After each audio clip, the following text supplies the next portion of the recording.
How many of you guys have gone to the outdoor malls, like Santa Monica Promenade, and you see the street performers? And they're enjoyable. Sometimes they sing, sometimes they dance, sometimes they do magic tricks. And for the most part, they work for the money. They're hustling out there. They're trying to get to pay their rent or to make extra money on the side. Which brings me to my my quote: "If request music, must be willing to pay fiddler." Must be willing to pay fiddler by Charlie Chan. On a literal sense, I'm going to discuss literally how I disagree with it slightly, and figuratively how I completely agree with it.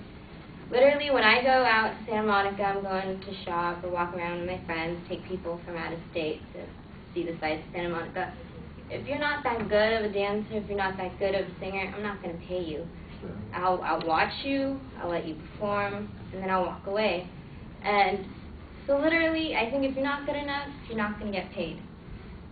Figuratively, I do agree with it. If you want a goal and you want to attain it, you have to pay the price. Like us, we're in school right now. Why? For the most part, people want to get paid with a higher money. They don't want to be working at McDonald's making minimum wage for the rest of their life. They're putting in time and effort into themselves now to hear the music figuratively, to get that higher paying job that they truly enjoy. For me personally, I went to school right after high school. And, I was working, I was trying to get my business administration degree, and I didn't see where it was going, so I dropped out and got working administrative job, and I was getting paid, and I saw the benefits of it quickly, so I let go of school.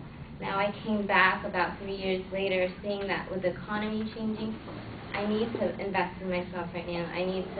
Now my major is nursing, so I need to invest in myself now so that later on in life I can support myself or my family. So again, this quote says, "If request music, must willing to be paid fiddler." Literally, I think if you're not that good, you're not going to get paid.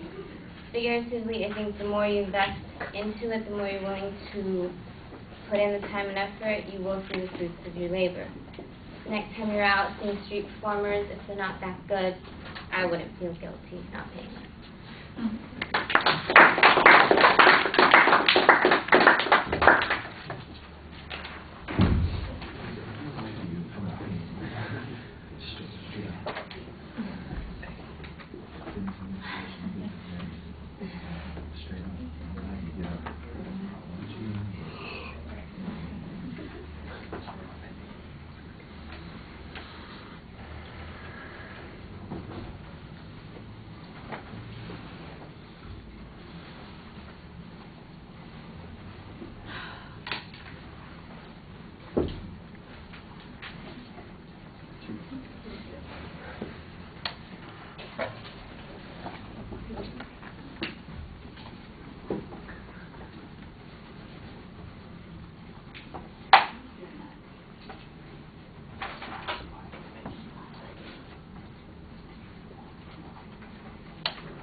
All right, the rhetorical questions are okay to get the audience's attention. You tell us what the topic is. Your point of view was fairly clear, but I thought you did have a very good preview, and then you really used that in the body of the speech. You had a couple of points that, there's an echo in here.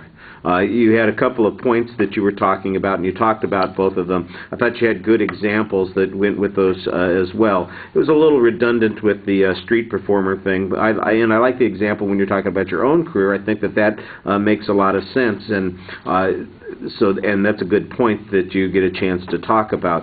Your voice is a little low, and your tone is a little narrow, but I think that's just kind of a natural reflection of the way your voice is. It's not a problem, just maybe a little energy level would be helpful. But the pacing is good. I thought you had some good indicators when you're talking to the audience. Your facial expression, you look pretty animated. At the beginning, I thought your eye contact was really good, and I do think you look up quite a bit. As I was watching, though, sometimes it did seem that you're just looking in the direction of the audience. So if you're faking it, I think you're doing a pretty good job at faking it. I think you need to pay attention that you don't fake it too much. Like I said, I thought it was good, especially at the beginning, but when I looked later on, I was a little less comfortable with it. I thought you had a good, confident impression that you gave with your stance and the way you were facing the audience.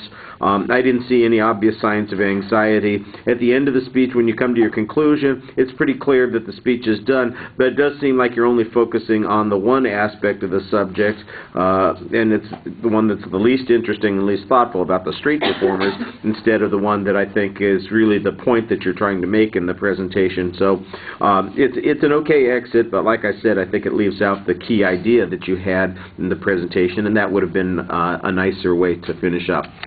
All right, thank you.